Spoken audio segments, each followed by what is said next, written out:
வணக்கம். நான் உங்கள் ஜின்னா பேசுகிறேன். இப்போ என்ன கதை பார்க்க போகிறோம்னா, ஆகாஷுக்காக சிலினை எடுத்த பாக்கியா, கோபத்தில் கொந்தளித்த ஜெனி என்ன விஷயம் தான் வீட்டில் பார்க்கலாம். பாக்கியலட்சுமி சைடில் இன்னும் ஒரு தடவை அவன் இனியாவை கிட்ட பேச ட்ரை பண்ணானா அவனை வெட்டி கொன்றுன்ற மாதிரி செலின் சொல்கிறாரு.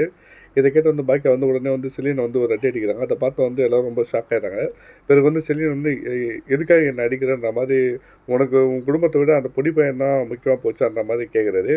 அதுக்கு ஈஸ்வரி எல்லா பிரச்சனைக்கும் இவ தான் காரணன்ற மாதிரி பாக்கியா பேசுகிறாங்க. அதுக்கு பாக்கியா இவன் செஞ்ச இந்த கேவலமான வேலையை உங்கள் யாருக்கும் கண்ணுக்கு தெரியலன்ற மாதிரி அதே ஒரு மாதிரி பார்க்குறாங்க. பிறகு எங்கேருந்து வந்தது உனக்கு இவ்வளோ பெரிய தைரியம் அப்படின்ற மாதிரி கேட்குறாங்க. அதுக்கு ஜெனி ஆண்டி நிறுத்துங்க, அதான் அவனுக்கு ஒன்றும் ஆகலைல்ல, அப்புறம் எதுக்குன்ற மாதிரி பாக்கியா கேட்குறா. பிறகு ஈஸ்வரி அப்படி கேளுன்ற மாதிரி ஜெனி ஒரு மாதிரி ட்விஸ்ட் பண்ணி ஏற்றி விடுறாங்க. இதை கேட்டால் பாக்கியா அப்போ செஞ்சது சரியா ஜெனின்ற மாதிரி கேட்குறாங்க. பிறகு கோபியும் பாக்கியா பேசிட்டு இருக்காங்க.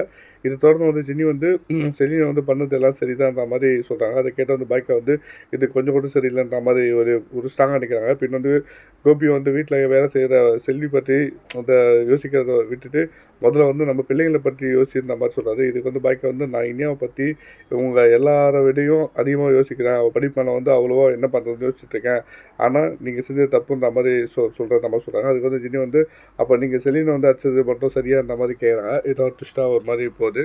எப்படி நடக்குதுன்றதை பார்த்துட்டு பேசுவோம். தேங்க்யூ.